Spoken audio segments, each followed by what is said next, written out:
Friends, टीके study classes के YouTube channel में आपका सभी का स्वागत है। देखिए फ्रेंड्स, हम राजस्थान की ज्योग्राफी में आज हम एक नए टॉपिक के साथ हम आपसे चर्चा करने वाले हैं। और आज का हमारा जो टॉपिक का नाम वन संरक्षण एवं प्रबंधन, यानी कि वनों का संरक्षण और उसका जो मैनेजमेंट है उसके बारे में हम बात करने वाले हैं। तो देखिए फ्रेंड्स, मेरे साथ आप बने रहिए और जो टीके स्टडी क्लासेस जो चैनल है उससे चैनल को लाइक, शेयर और सब्सक्राइब भी कीजिएगा, ठीक है।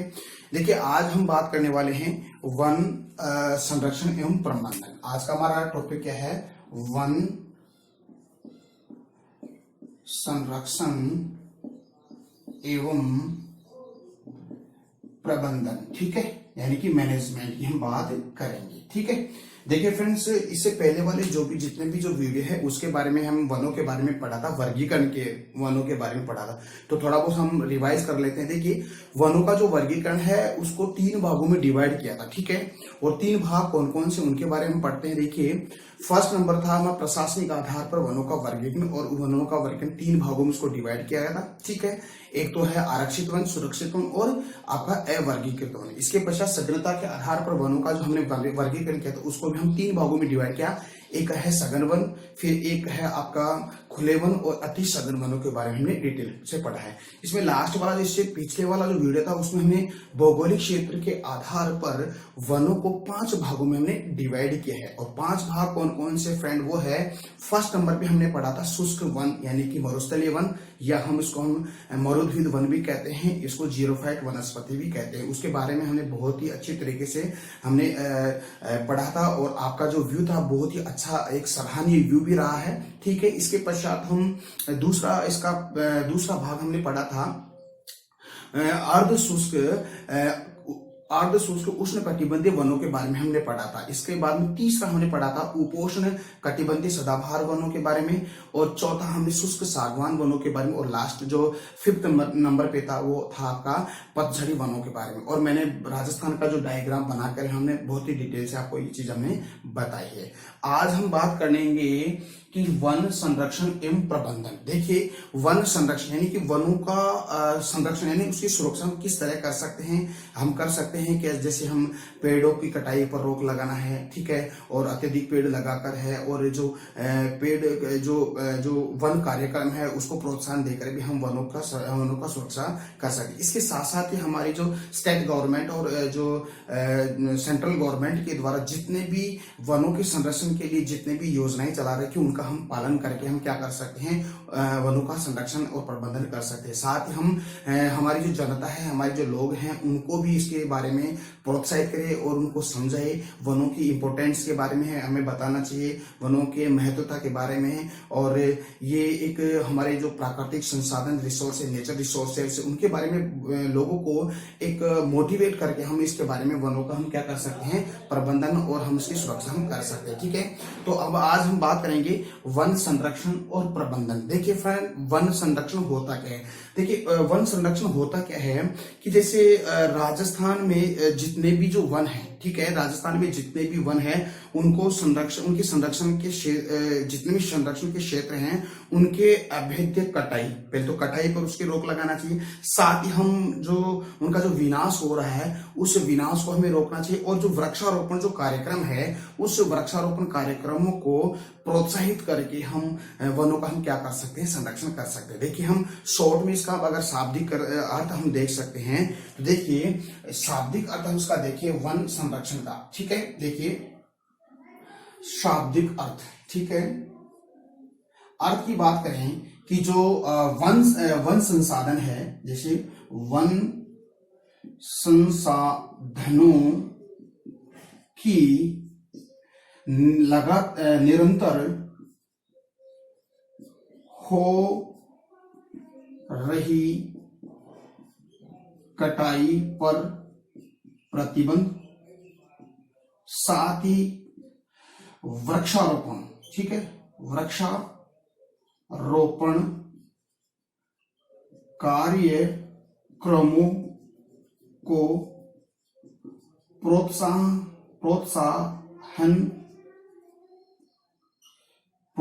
देकर तथा जनता को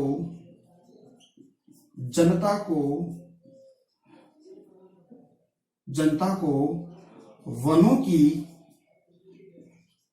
महत्वता के बारे में समझाकर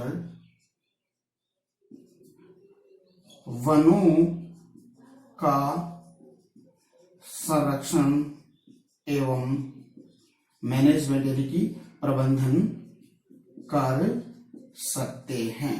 ओके ओके डियर फ्रेंड्स, ये है हमारा इसका शॉर्ट अर्थ हो गया है। यानी कि वन संरक्षण और प्रबंधन होता क्या है कि जो वन संसाधन है, यानी कि जो हमारे संसाधन है, वन संसाधन है, उनकी जो लगातार हो रही जो कटाई उस पर रोक लगाकर यानी उसके पर प्रतिबंध लगाकर, साथ ही उस वृक्षारोपण जितने भी स्टेट गवर्नमेंट और हमारी सेंट्रल गवर्नमेंट के द्वारा जो वृक्षारोपण का जो योजनाएं चला रखी है, कार्यक्रम चला रखी है, उनको प्रोत्साहित करना, यानी उनको लोगों को प्रोत्साहित करना, कराकर जनता को वनों की महत्वता के बारे में हम समझाकर हम वनों का संरक्षण या प्रबंधन हम कर सकते हैं। तो डियर फ्रेंड्स, आई होप ये बातें आपको समझ में आई है। ठीक है, हम बात करते हैं आगे। देखिए, जिस तरह हमने बात की थी जो राष्ट्रीय वन नीति, आपको पता है कि राष्ट्रीय वन नीति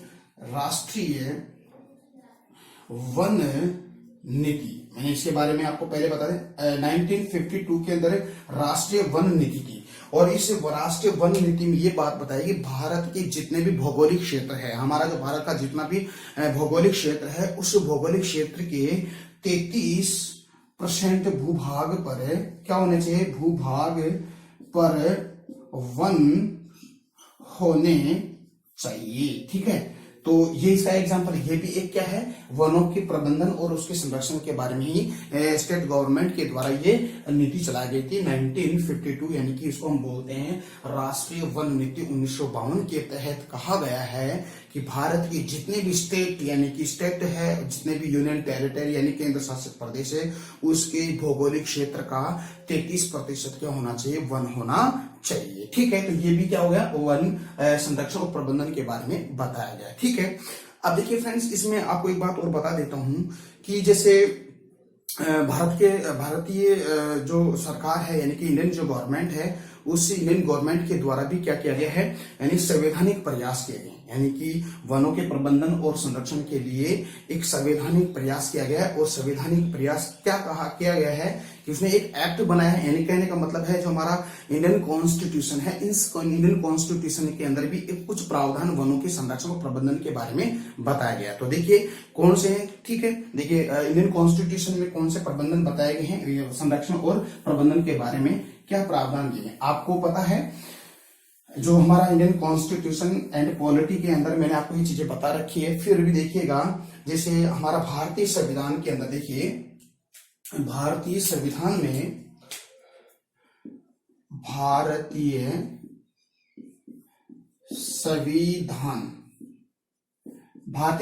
की जो पार्ट 4 यानी कि भाग 4 है, और आपको पता है भाग 4 में क्या बताया गया है, यानी कि राज्य के नीति निर्देशक तत्व, यानी कि राज्य के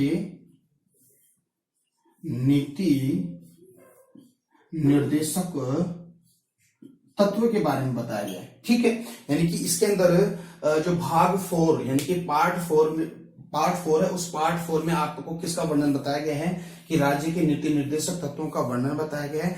इसके अंदर देखिए, इसके अंदर एक आर्टिकल जोड़ा है। कौन सा आर्टिकल जोड़ा है, यानी कि आर्टिकल 48 क। कौन सा, आर्टिकल 48 क। ठीक है, आर्टिकल यानी इसको हम आर्टिकल 48 क, इसमें यह जोड़ा गया वन संरक्षण। ठीक है, वन संरक्षण के बारे में बताया गया है। तो कहने का मतलब यह है कि हमारे इंडियन कॉन्स्टिट्यूशन के कुछ जो हमारा जो नीति निर्देशक तत्व है, उसके अंदर कुछ भाग जोड़ा गया, जो आर्टिकल 48 के में जोड़ा गया है कि भारत के सभी नागरिकों को वनों के संरक्षण और उसका प्रबंधन हमें करना चाहिए, एक कानूनी अधिकार हो गया है। तो आई होप ये बातें आपको समझ में आई। ठीक है, बात करते हैं आगे। ठीक है, देखिए जब ये जो वन संरक्षण यानी कि जो ये आर्टिकल 48 कब जोड़ा गया था और उस वक्त हमारे भारत में किस सरकार थी। देखिए ये जो था 42वां संविधान संशोधन 76 यानी कि 42वां संविधान। देखिए 42वां संविधान संशोधन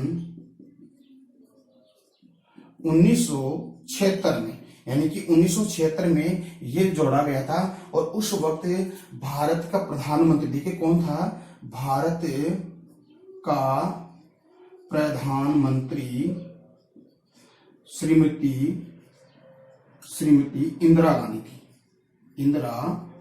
थी। तो इंदिरा गांधी सरकार ने ये अमेंडमेंट किया है, यानी कि 42वां कॉन्स्टिट्यूशन अमेंडमेंट 1976 में यह बताया गया है कि वनों का हमें संरक्षण यानी वनों का प्रबंधन और वनों का संरक्षण करना चाहिए। और ये कब किस पार्ट में जोड़ा गया, जो संविधान का जो भाग 4 है उसमें ये जोड़ा गया और नीति निर्देशक तत्वों में ये भी बात बताई गई। देखिए एक बार फिर से देखिएगा इसको।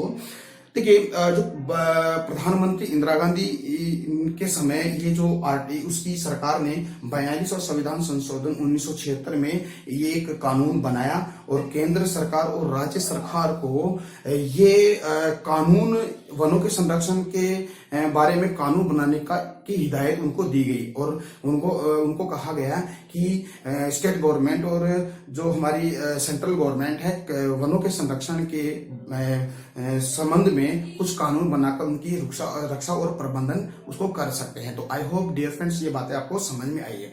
तो अब देखिएगा इस कानून के तहत यानी इस अमेंडमेंट के द्वारा हम जो वनों के संरक्षण और उसके प्रबंधन को 2 तरीकों से हम पढ़ेंगे। कैसे? एक तो हम बात करेंगे कि स्वतंत्रता से पूर्व यानी कि हमारा जो भारत है स्वतंत्र नहीं हुआ था उससे पहले की बात अगर करें तो ब्रिटिश सरकार का समय यानी ब्रिटिश सरकार हमारे साथ भारत शासन पर अधिकार कर रही थी। उस समय वनों के प्रबंधन की और उसकी सुरक्षा की बात करेंगे। फिर स्वतंत्रता के बाद में वनों के संरक्षण की बात करेंगे। तो ठीक है, तो देखिए बात करते हैं आगे की बात अगर करें तो देखिएगा इसमें देखिए सबसे पहले हम बात करेंगे स्वतंत्रता से पूर्व, यानी कि टॉपिक क्या रहेगा, अपना टॉपिक यह रहेगा, क्या रहेगा, यानी कि कानूनी एवं वैधानिक प्रयास। कानूनी एवं वैधानिक प्रयास। देखिए कानूनी एवं वैधानिक प्रयास, ठीक है, वैधानिक प्रयास। इसमें हम बात करेंगे 2 तरीकों से हम बात करेंगे। एक तो इसको बोलते हैं, एक तो स्वतंत्रता पूर्व यानी कि स्वतंत्रता पूर्व, ठीक है। अब स्वतंत्रता पूर्व यानी कि ब्रिटिश सरकार के समय की बात करेंगे, ठीक है। एक है कौन सा, एक हम बात करेंगे स्वतंत्रता के पश्चात, ठीक है, स्वतंत्रता के पश्चात, ठीक है। 2 बात करेंगे हम। तो आज हम इस वीडियो में सिर्फ कानूनी एवं वैधानिक प्रयासों के बारे में करेंगे। स्वतंत्रता से पूर्व यानी कि ब्रिटिश सरकार का भारत पर शासन था उस वक्त की बात करेंगे और कल इसका नेक्स्ट वीडियो अपलोड करूंगा, वो हम बात करें स्वतंत्रता के पश्चात की हम बात करेंगे। तो ठीक है, देखिए बात करते हैं स्वतंत्रता से पूर्व ब्रिटिश सरकार के बारे में वैधानिक और कानूनी प्रयास की बात करेंगे, ठीक है। देखिए बात करते हैं। सबसे पहले देखिए जो ब्रिटिश सरकार ने पहली बार यानी कि ब्रिटिश सरकार ने पहली बार 1894 में वन नीति बनाई, यानी कि ब्रिटिश सरकार ने पहली बार वन नीति बनाई। देखिए ब्रिटिश सरकार ने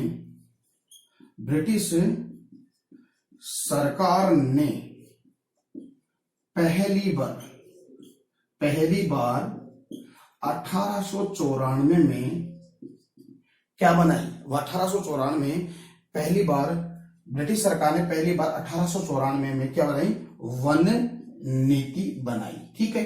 तो ये पहली बात होगी, यानी कि जब हमारा भारत आजाद नहीं होता यानी कि अंग्रेजों का गुलाम था उस वक्त ब्रिटिश सरकार ने वनों के प्रबंधन और संरक्षण के लिए पहली जो वन नीति थी वो कब बनाई गई थी, 1894 1894 में ये पहली वन नीति बनाई गई। अब देखिएगा इस वन नीति में क्या बातें बताई गई। देखिए इस वन नीति में बताया गया कि राज्यों को यह निर्देश दिया गया कि वन संरक्षण के लिए यानी कि वनों के संरक्षण के लिए कानून बनाने चाहिए, यानी कि राज्य सरकार भी वनों के संरक्षण के लिए एक पर्सनली कानून बना सकती है और अपने प्रशासनिक अधिकारियों के माध्यम से क्या करता है, यानी अधिकारियों के माध्यम से इस नीति को क्या करता है, लागू किया गया था। ठीक है, तो इसमें क्या कहा गया कि 1894 के अंदर जो वन नीति बनाई गई थी ब्रिटिश सरकार के द्वारा, इसमें कहा गया है कि जो राज्य सरकार है यानी कि रियासती जो राजा है या रियासती शासन है वो क्या करेंगे कि अपने ही क्षेत्र के अंदर वनों के संरक्षण या वनों के प्रबंधन के लिए एक अपना एक अलग से एक कानून बनाकर हमारे उस रियासत में इस कानून को लागू करें ताकि वनों का संरक्षण और प्रबंधन किया जा सके। ठीक है, तो अब क्या होता है कि अपनी प्रशासनिक अधिकारियों के माध्यम से इस नीति को क्या कर दी गई, ब्रिटिश सरकार ने पूरे भारत के अंदर लागू कर दी गई। ठीक है, इसके पश्चात होता क्या है, इसके पश्चात ये होता है कि ब्रिटिश सरकार एक कानून बनाती है, फिर इसके बाद में क्या है 1894 में ये पहली नीति बनाती और इसके पश्चात ब्रिटिश सरकार एक कानून बनाती है और वह कानून था भारतीय वन एक्ट 1927। ठीक है, भारतीय कौन सा है डियर फ्रेंड, भारतीय वन एक्ट, भारतीय वन एक्ट या इसको अधिनियम बोलते हैं, अधिनियम 1927। तो ये सरकार का पहला ये एक्ट था। ठीक है, इसको हम एक्ट भी बोल सकते हैं, इसको हम अधिनियम, इसको हम कानून भी बोल सकते हैं। तो ब्रिटिश सरकार ने पहले एक कानून बनाया भारतीय एक्ट अधिनियम 1927। अब इसमें यह भी बताया गया कि ब्रिटिश सरकार पहली बार वन संरक्षण के लिए सरकार को अधिकार दिया गया कि कानून बनाकर, यानी सरकार को यह अधिकार दिया गया कि अब सरकार खुद कानून बना सकती है वनों के संरक्षण और प्रबंधन के लिए। और इसी सरकार ने इसी कानून के तहत कहा गया कि कानून के तहत वनों को क्या कर दिया गया, 3 भागों में डिवाइड किया गया। तो अब कहने का मतलब क्या हुआ, प्रशासनिक आधार पर वनों को कितने भागों में बांटा गया, 3 भागों में बांटा गया। तो देखिएगा इसके तहत, इस एक्ट के तहत वनों को कितने भागों में बांटा गया, वनों को 3 भागों में विभाजित किया गया, विभाजित किया गया। ठीक है, अब 3 भाग कौन कौन से देखिएगा, 3 भाग कौन कौन से। सबसे पहला वाला जो भाग है हमने आपको बहुत ही डिटेल से पढ़ा रखा है, वो है आरक्षित वन। ठीक है, दूसरा हमने पढ़ाया था आपको सुरक्षित वन, यहां हम उसको रक्षित वन भी कहते हैं डियर फ्रेंड्स। ठीक है, इसके बाद में थर्ड हमने पढ़ाया था अवर्गीकृत वन के बारे में मैंने आपको बताया था। ठीक है, आई होप ये बातें समझ में आ रही है डियर फ्रेंड्स। अगर फिर भी आपको ये बात समझ नहीं आ रही तो आप मेरे को कमेंट करिएगा और कमेंट सेशन में इसका मैं अच्छी तरीके से आपको बहुत ही बढ़िया तरीके से आपको इसका आंसर दूंगा और आपको समझने लायक आंसर देंगे। ठीक है, बात करते हैं आगे। ये हो गया, यानी कि भारतीय वन अधिनियम 1927 एक्ट दिया गया और ये एक्ट यानी कानून बनाकर इस वनों को कितने भागों में बांट दिया गया, 3 भागों में बांट दिया गया। आरक्षित वन, सुरक्षित यानी सुरक्षित वन भी, अवर्गीकृत वन भी कहते हैं। ठीक है, तो ये तो डियर फ्रेंड्स बातें समझ में आई। ठीक है, अब इसी के अंदर यानी कि जो हमारा स्वतंत्र से पूरी ब्रिटिश सरकार की बात अगर करें तो इसी के अंदर कुछ और फैक्ट मैं आपको बताने वाला हूं। ठीक है, तो अब यहां से देखते हैं कि अब सरकार सभी स्टेट और जो रियासती जो राजा है उनको ये कहा गया कि आप अपना रियासत के अंदर या राज्य में पर्सनली वनों के संरक्षण के लिए कानून बनाए। तो अब देखिए कौन कौन सी ऐसी राजस्थान की रियासत है जिन्होंने पहल की है वनों के संरक्षण के लिए। ठीक है, तो बात करते हैं रियासतकालीन प्रयास। ठीक है, टॉपिक क्या बनता है अपना, रियासतकालीन प्रयास। ठीक है, देखिएगा, हाँ रियासतकालीन प्रयास देखिएगा, टॉपिक क्या है, रियासतकालीन प्रयास। राजस्थान की जो रियासतकालीन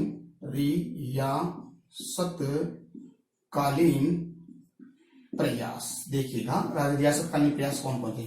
तो सबसे पहले हम बात करते हैं, पहली जो रियासत है हमारी जोधपुर रियासत, और जोधपुर रियासत ने 1910 में वनों के संरक्षण और प्रबंधन से संबंधित एक बहुत बेहतरीन तरीके का कानून बनाया, एक्ट बनाया। तो देखिए सबसे पहली बात करते हैं जोधपुर रियासत, ठीक है, जोधपुर रियासत, ठीक है।